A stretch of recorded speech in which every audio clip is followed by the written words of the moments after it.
Hi, welcome to NETPLACE Supplies TV. My name is Elroy, and today we're going to demonstrate how to create a patch cable to put in this keystone jack right here to connect my laptop. Alright, so we're gonna plug in that cable. So what we're going to need, we need two connectors.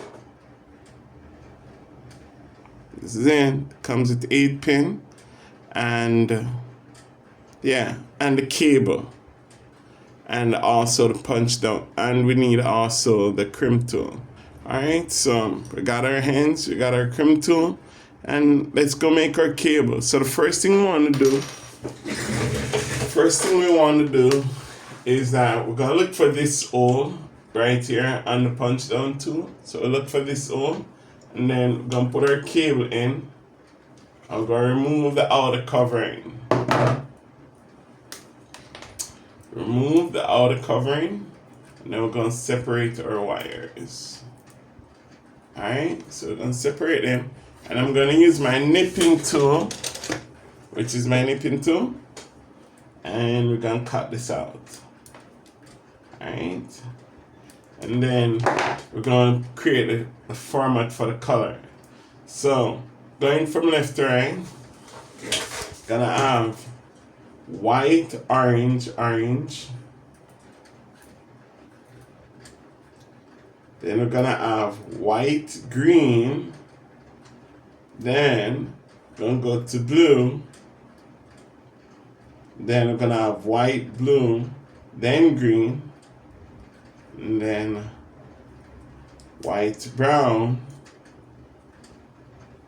then brown. So we're gonna get these really close together now. Go sort them, make sure they're in proper order.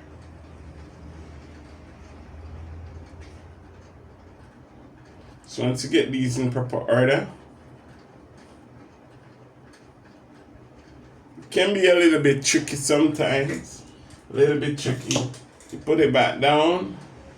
All you're trying to do is measure it where this rubber tips get locked underneath this little here, right here.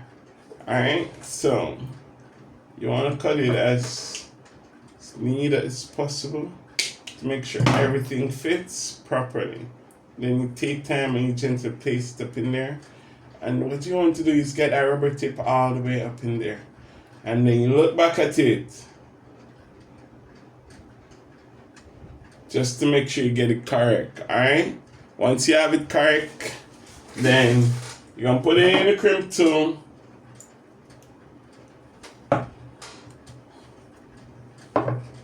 You're going to squeeze this and crimp the cable onto the ends, alright? And you do the same thing on the other side. Once you've done the same thing on the other side, you can then use a test tool to confirm that it is working properly.